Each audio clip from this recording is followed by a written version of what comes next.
Hello, hello, hello. Welcome to the Closers Mindset Podcast, episode number 4. Number 4, Can right? you believe it? Lucky number 4 Lucky number for 4. me. And they're still pre-recorded, so nothing's live yet. We're going to do live after episode number 5, but today's episode is going to be why people buy. Why do people buy? Lynch? I don't know, Caps. I don't know why people buy. Do you know why people buy? You never know. They know. Sometimes they don't know. Right? I think they always know. Do you think so? People do, yes. For whatever reason. People make their decision regardless. Subconsciously, perhaps they 100% always know. A lot of times I'll ask that question. They're like, I don't know. They don't really know. Well, I can tell you this much. I don't know why people buy. Because if I knew, I'd be on stage making millions telling everybody else Right. on why everybody buys. So since I don't know why people buy in this game, in this biz that we do, us Road Warriors, we do everything. That means you pull out every single tool that you have when you're in that home and you do the entire system, the entire presentation. Whatever your company teaches you, you do that. Right. And not because one system's better than the other, it's because you're following a system, you're following a pattern, you're following a path. And typically those paths are designed to help the homeowner make a decision and allow you to place an order while you're there. Right. And that's, one of the things. And look, I've had people buy from me because of my name, right? I've had what's people that buy story? me. Hold on. What was the story? Well, I can't really share my name as it is. Sure. So I'll just say that I had some customers and they, and I always ask every customer why they decided to buy. And they said, we bought because of your name. That's what they Specifically, said. That's the number one reason. It's why they funny bought. you said that. Just today, I had a lady say, on my way out, I really like your name. Isn't that interesting? Yeah. I've had people buy because they say, wow, I usually never buy, but you did such a really good job. Or, people sometimes just say, I've had the other ones that I thought I wasn't getting anywhere with. Yeah. I literally ripped up a coupon in front of a lady one time because she was pissed off because we did the same day offer, right? Yeah. And we started getting in an argument.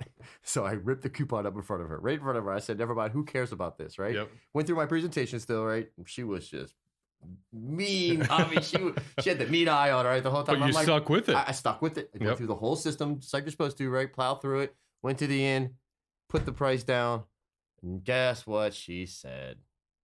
Let's do it.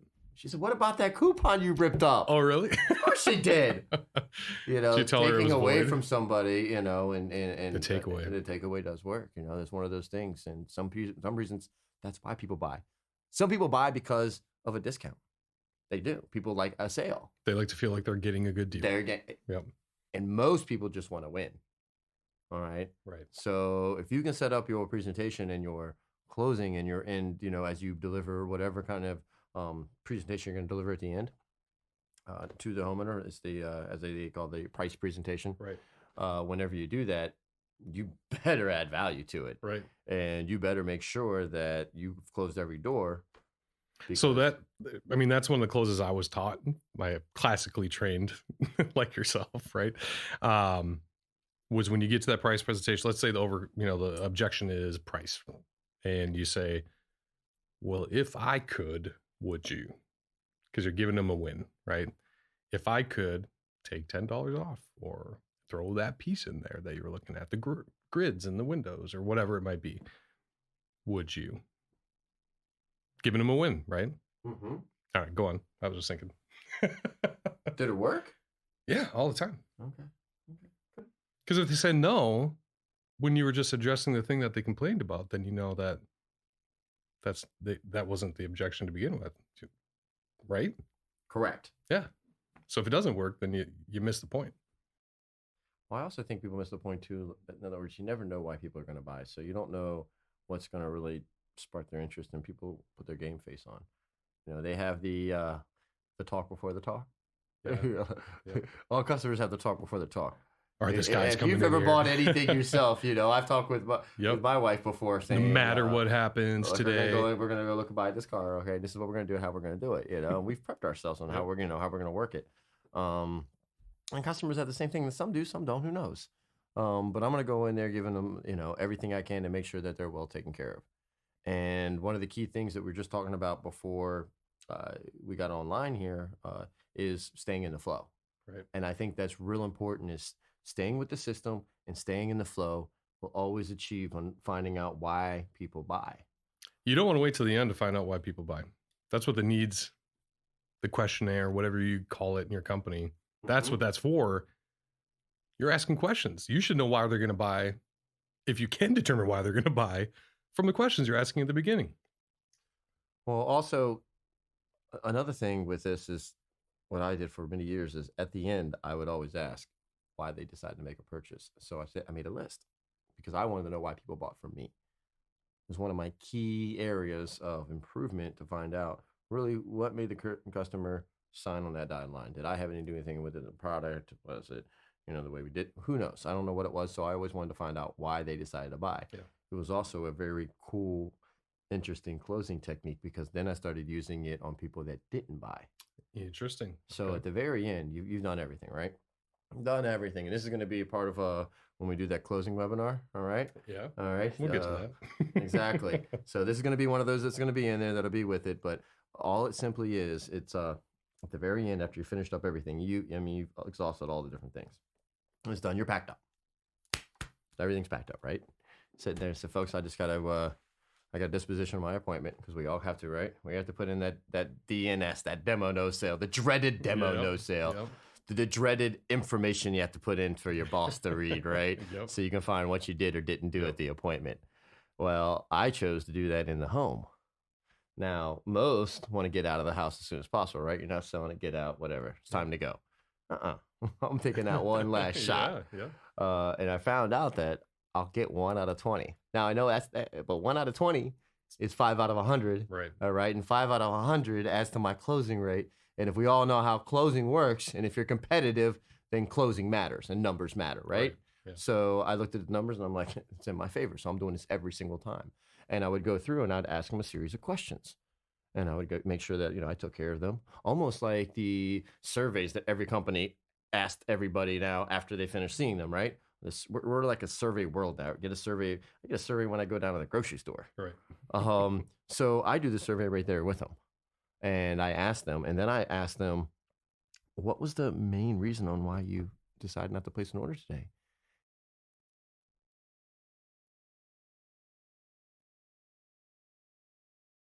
And that's the key. Silence. Silence. That's the key.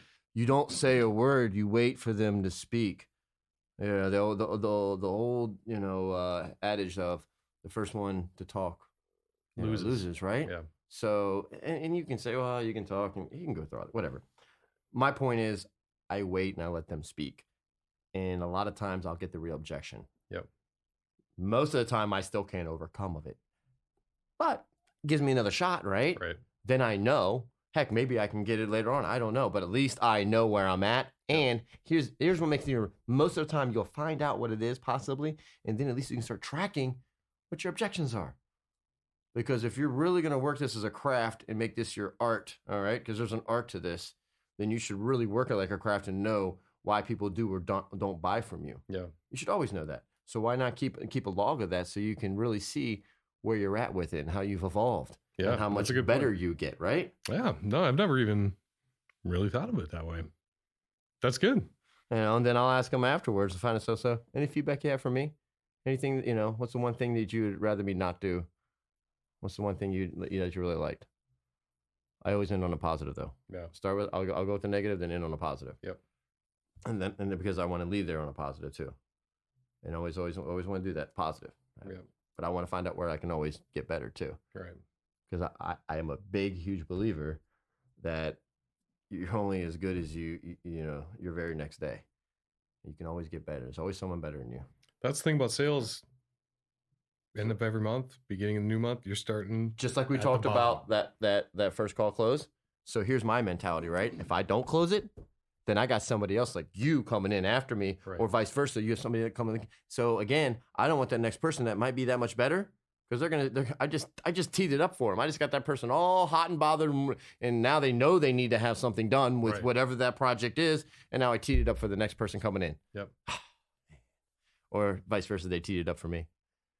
But you never, ever, ever want to assume on why that person's going to buy. Ever. We don't know. Nobody knows. So my question to you is, what do you think you could do differently to ensure that you can understand why people buy? Listen, ask good questions. Yeah, I like metaphors today in an appointment. I was talking about everything. Like you said, you stick to the process. You're talking about, you're doing what you got to do. And then he just suddenly said, oh, the installation is the most important thing to me. So if you don't think that's all I talked about after that, Right? do you know what I mean? That's all I right? talked about. I'm like, he's like, tell me what your warranty. And I'm like, blah, blah, blah, blah, blah. And a blah, blah, blah installation warranty, So that's all I hammered home on after that. And I wasn't annoying about it or obvious about it, but I think listening for those things, that's why, to your point, sticking to the process that you're given, the system, and not taking shortcuts opens those doors to hear like what's singing. You're plucking chords just to see. Ooh, you're right? on fire, baby. Gotta hit them hot buttons. You're on fire. Hit those hot buttons. That's all it is. That's all it is. I'll have whole product demos, and they teach you in training. Here's the product demo. You talk about all these different aspects of the product. But if they said this was the thing, play that chord, strum that note, right? The problem is a lot of reps strum the entire thing and they hit everyone and they bore. I've done it myself. Yep. Okay. You ever watch your customer just start glazing over? Yep. All right. And you've just went into like salesman mode and you forgot to ask questions because you started wanting to tell everybody shit. Right. And then all of a sudden you're like, oh no, I gotta stop. Yeah. And you have to slow yourself down and get back on track to asking questions.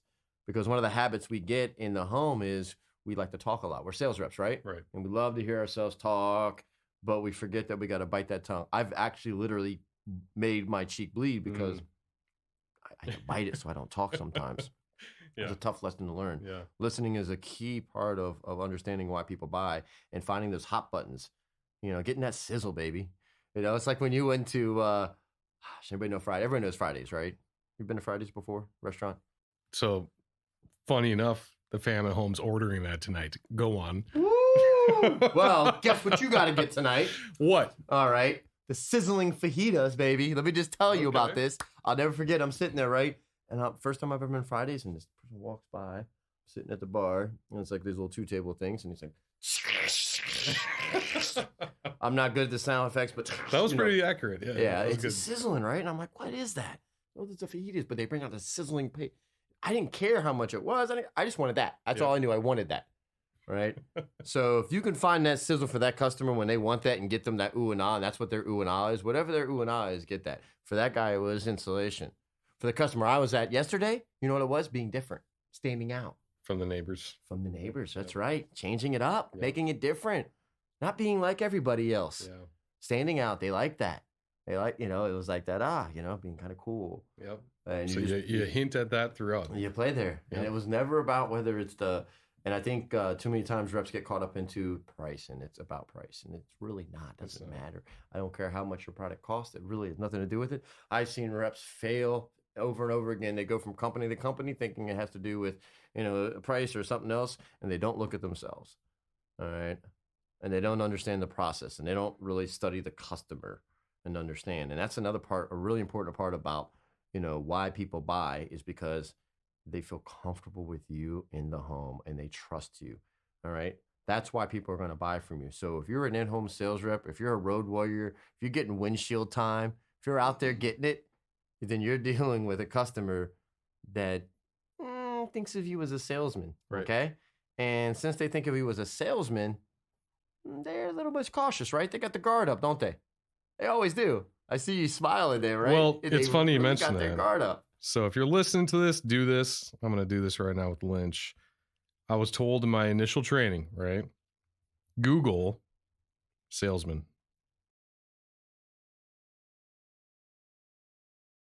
And look up the images there. And that is what people think is coming to their door.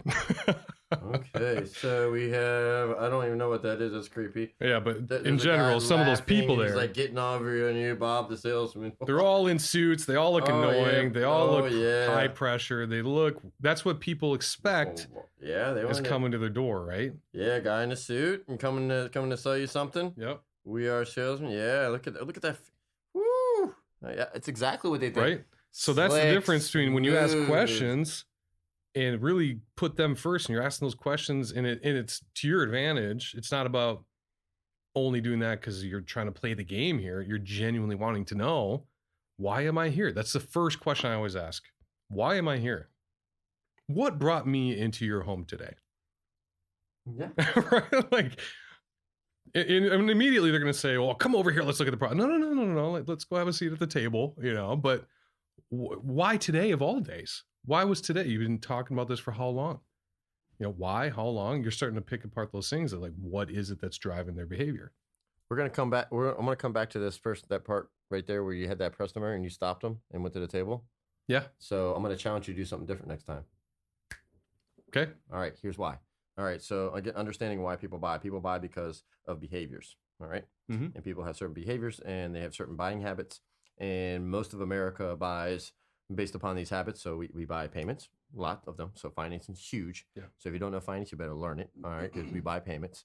Another important people buy what they want, what they need, and what they can afford. WNA. Want, need, afford. Period. End of story. And only two things ever happen to home. You either sell or you get sold. I feel like we're going to hear that. You're going to hear that a lot from me. That's Yep. all that's ever happening. It doesn't matter. And it could be you get sold and it's a real sell that they sell you. And it's a real sell that you sell either way. Yep. But if you don't find out why they want to have you out to the home and the real reasons and help address those and make it about them. Too many times we want to give our information out. We want to make it about us, our company, our product, our solution. We're the best. Boom, boom, boom, boom, boom. Right. I am this, I am that, rah, rah, rah. No, it's about the customer, Yep. about taking care of them. So you got to put your heart into it. You got to act as if you were that customer. What would you want? How would you want to be treated? And I don't mean that to treat that customer just like you get treated. And that's where I'm going to change you up right now, because you're stopping this customer and you're already giving them a negative without even realizing it, because they wanted to go show you something. They already had it stuck in there. Now you stop them. They're like, okay, fine. I'll listen to you, salesman. Yep. You're going to go send me to the table just like every other Oh, yeah, that's a good point. salesman. See, what do they train you? Again, I've had 1 year in this industry. What do they always train you in training on what to do? 90 to Get almost to 100% the table. Train this to get to the table. Get to the table. But I've never heard it put that way, and that makes absolute sense. A lot do. I stopped doing it years ago. And the reason why is because I want to help the customer get whatever they want, however they want. And feel heard. Gosh, Yeah, I hadn't even thought about that. they Like, wanna what do they feel do? heard. It's a So subconscious they thing. say, hey, come on. I'm like, oh, let's go. Whatever you. I am here at your home, in your property, at your domicile, in your kingdom, in your world. I'm going to take care of you, how Right. you want it done. I'll still get my agenda and go through my entry and warm up and go through my, what I gonna have happen here and the processes and everything else that I go through there during these steps. But I'd rather let the customer and have a nice little flow. Remember we talked about flow? yeah. Right there, you break that flow. Yeah, But that's if you true. want a full flow and treat the customer the way they want to be treated, okay? And all you did is you took that away from them by doing that. So just flow with them. If they want to show you, Dang, hey, let's dude. go with it. Do you mean Man, you can't is get this all that? on- Can you get all the information while you're at the For product, right? Yeah. So why do you have to go to a table to get it? It never, You'll get to the table. They'll want you to go to the table Right. afterwards because they're gonna love you. Yep. You know why? because they're just getting the table to place the order at that point. That's right. And guess what We're gonna else? have to sit down to write up this order somewhere. You're listening. Yep. You're listening. It's just like when you're going through an inspection and whatever product it is out there. Doesn't matter. Every product out there, especially because most people, they're going to listen to this on home permits, right? Right. So they're either going to be, there's some in security too, and there's a few other fields. So I don't want to leave anybody out. But fact of the matter is you're looking at roofs, kitchens, windows, doors, siding, gutters, Bugs. solar, Solar, flooring, water systems, furnaces. Furnaces, HVAC. There's HVAC yeah. systems that are sales reps out there. There's insulation sales reps out there. There's all kinds of reps selling different type of improvements for the home. There's electrical. There's all kinds. So if we left anybody out, we're sorry. Encyclopedias, vacuums. Vacuums are still sold. I mean, not many, but they're still done. People still do home to home, in-home sales with that stuff. So they might be listening, man. We don't want to rule them out. But this is for all of them to know, because it's so important in going in here and really listening to the customer, making it about them. And just, if you sit there and just ask questions and allow them to talk and really treat it like you're like, you ever been in your had to take your car to a mechanic before? Oh yeah. Okay. Imagine a mechanic. You're lifting your hood up. You have some noises. You don't know what they are. If you're not a mechanic person, you're like, I don't know. They're looking at it and they look inside there and they go, yeah, that doesn't look good. What's your response? Me in that moment? Yes, sir. What doesn't look good? Right? I think there's immediate sense of like, oh gosh, how much is this going to be? You're not sure what it is. Oh my, the way they Yep. said it. So there's so many times that we want to explain everything wrong with their product without just leading them. It's like a cat and mouse game. All right, I got cats. I got to, play with them, right? The same way, right? You got to get their attention. I got to get my customers' attention. People today, did you read the studies? We have less attention than a goldfish now. And that's like 7 seconds, dude. Yep. So we're all over the place. Just like this podcast, sometimes we lead that all over the place. Same thing, humans do, we do as humans. So imagine a customer that you're trying to keep attentive that has kids, a cell phone, a job, everything else to deal with. And the only way you're going to be able to do that is you be the most entertaining thing in there. And how you do that is by asking really, really, really pointed questions, and by not even just asking questions, but by pulling the customer in to ask you, by using gestures, by using body language, by using little verbiage in there to make them want to ask you more. Writing things down, and don't say a word. Go over there and knock on something, look at it, and then write it down. Get on your hands and knees. Get dirty. Spend a lot of time. If you're not spending time in your inspection, you're not going to make it in this biz. Right. Bottom line, spend more time in inspection than a demo. I've won customers, speaking of why people buy, they come to me and say, I could tell you actually thought about not only the product you have, but what you were going to do with it. They said, we had a guy come in here, point at the wall and say, $15,000. That was it. It happens all the time. So, I mean, that's huge. Well, think about this. We talked about going through the system and why people buy. Don't you think people are going to test you in the beginning too, just to see what kind of grit you have, who you are, especially if you're going up against a salesman? They will test to see how much grit you have, and you throw in I've had them throw them, and I'm looking at them like, what the hell is this? Yep. They have no grit. They're worth their weight in gold, right? How do they say it? Worth their weight in gold. Yeah. Oh, no, that's the thing. So you got to do everything. You got to do everything all the time. You got to take care of every single customer, no matter who they are, where they're at, what they're doing.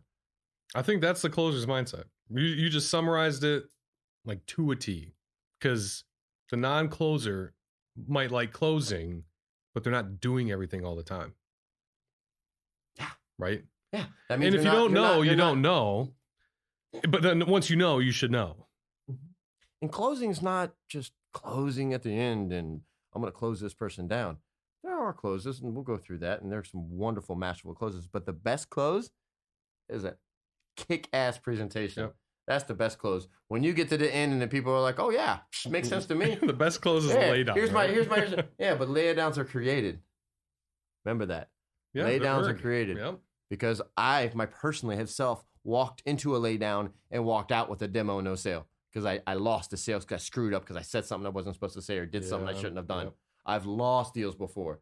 Pissed off. Yep. We've all been there. Or so close to getting that deal late at night. You're almost there, but then the kids or somebody else gets involved and you're like, you lose it. Mm-hmm. Now you're driving home without the order. When I've been there and it sucks, and that's the other side of it. It really, it's hard. And especially now with technology and everything else and keeping that person's attention and making sure that you have this streamline. That's why it's so important to stay in the flow. And the only way you can stay in the flow is by following a system. I truly believe it. I truly believe the only way you'll really ever stay in a flow is by following a system and following that to a T. And that's what we're going to be able to teach you guys as well. Yeah. So creative selling, you heard that phrase? Mm-hmm. You know what I'm talking about? Mhm. That changed my whole, like, a month into this thing when I've never done this before, focused so hard on the system, and I'm all for it. But that creative selling approach of like making it your own. And I think that's what when you're talking about, like, do everything all the time. And when someone says, "Hey, let's go over here and look at this," you're leading by following and by owning that leadership role of like guiding that appointment along and creating a flow for it, but not so structured that it interrupts, like I just did with that table example. That was following the system to a T, but that wasn't creative selling and being yourself, right? You can lead anybody anywhere, anytime. It's simple. Yeah. It is so. Should I give you an example? No. Yes. Yeah. Okay. What do you got? Can you get up real quick? We're standing up. Just get up real quick.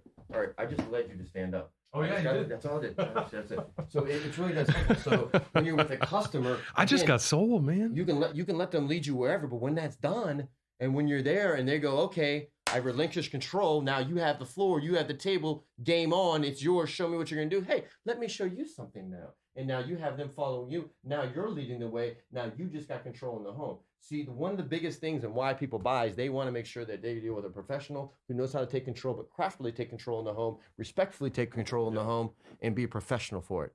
And that's why you ask questions to them and just be brutally honest. Yeah. We don't have to bullshit customers. Right. And I see that way too many times that reps are just bullshitting it. When in doubt, leave it out. All right. So if you don't know, don't bullshit your way through it. All right. Don't be that guy. Yeah. So one thing I wanted to come back to that you said earlier about WNA, wants, needs.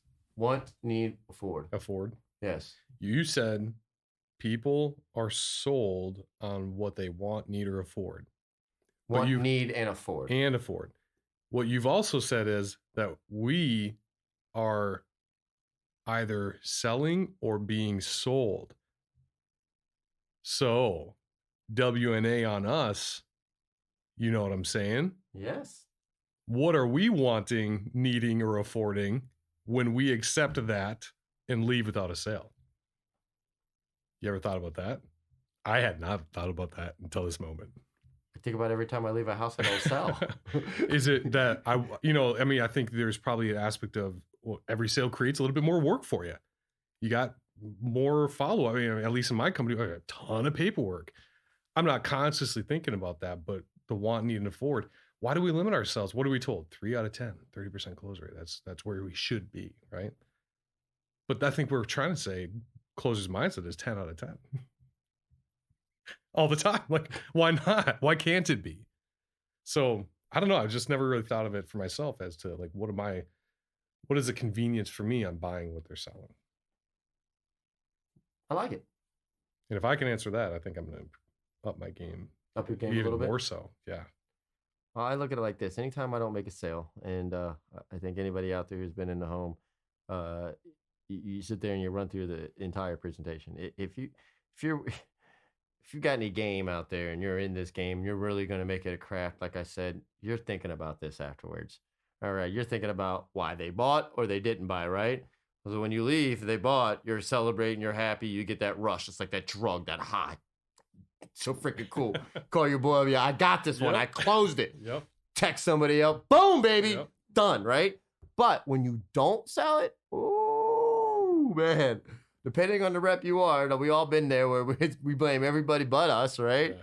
But the ones that are going to get this and that are really going to truly get this sink in, you always got to look at yourself first, right? Yeah. If you're able to look at yourself and really look back at your entire presentation and go, where could I close that person? I don't care what the scenario is. See, we always try to justify, well, it's just because of this lead or because of that, or, we want to buy their bullshit.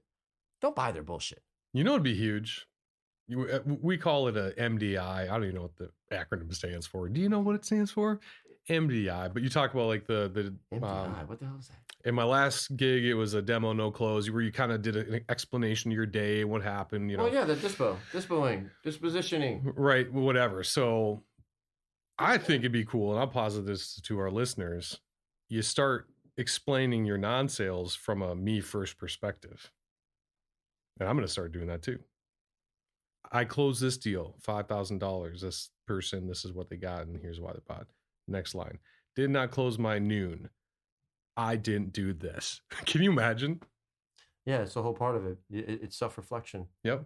Yeah, if you're able to because too often, I mean, everyone. How do people respond with those?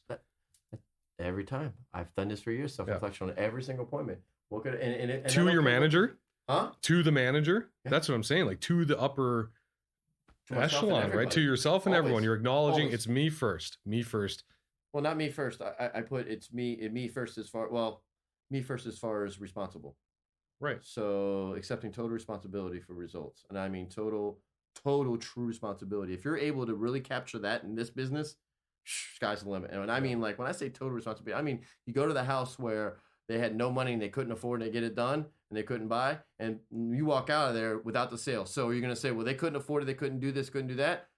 You could say that. Or maybe you look at it that, could I found a way to show them that they had to get it done or make it affordable, find a way to make it affordable, or see if they had to get, I mean, there's so many different, because you know what happens? You leave with those excuses and then you look up on the wall, they got a 72-inch TV. Or they pull out, they're like, we got to run. They drive away in their Lincoln or whatever. You know, it's like people, it's not about them specifically, their money, but people buy stuff that they want. Everybody buys what they want. Exactly. Whatever. So you could have the person that's disinterested. It's because you haven't given the want, need, and affordability. They don't want it. They might need it, but they don't want it. So even if they can afford it, they're not getting it. Think about this. They might want it, but they don't feel they need it, and they can afford it, they're still not getting it. Yep. But if you can get them where they want it, and they need it, and they can afford it, and sometimes if you can outweigh the want for the need, you can still get it with the affordability. So, but all three is where that perfect storm is at. That want, need, affordability. And you're going to turn that customer, as I produce this old school, I remember a big chalkboard, and my old boss, Al, put it up there in the corner. He put B/L. You know what that stands for? It's a buyer or a liar. You're going to turn them into a buyer or a liar. It's one or the other. And I just always had the mindset and the thought process that people are going to buy from me. And that's another part of it, is why people buy and why do I feel I'm successful? Because I walk in with that attitude, that conviction, that confidence of myself, my company, what I do, how I do it. And I'm competitive. Yeah. I don't like to lose at all. Not even to my wife, and I love her to death, but I will not lose at all. Not even my sister. Yeah. All right. And I love my sister to death. Psh, I will crush her in Monopoly. Yeah. What do we got coming up? I mean, so we're talking about as this thing grows, you got the closersmindset.com. https://www.closersmindset.com. It doesn't work like closersmindset.com. You got to put the www. Sometimes it works, not necessarily, not always. No, it'll work every time. It should work. Put the www in front of it. If it's not working, put the www. All right. How's that for compromise? The World Wide Web. That's right. Join our high tension protocol. I don't know. HTTPS means something. You don't even know what that shit means. Well, look. This if you go onto the website, there's a closing club. You can join our closing club right now. Get on the mailing list. It'll talk about the podcast. It'll talk about our upcoming closing webinar, how to be a better closer. We're just gonna be sharing stuff. Like if you're part of this community, or if you're jiving and want to learn along with us, I mean, I'm learning. You're learning. We're talking. We're learning and growing, but we know some stuff. And there's no holds barred. Yep. This is the voice of the in-home sales rep. That's what this is all about. So we want you to make sure you guys tune in and keep listening. And until next time, we're out. Out.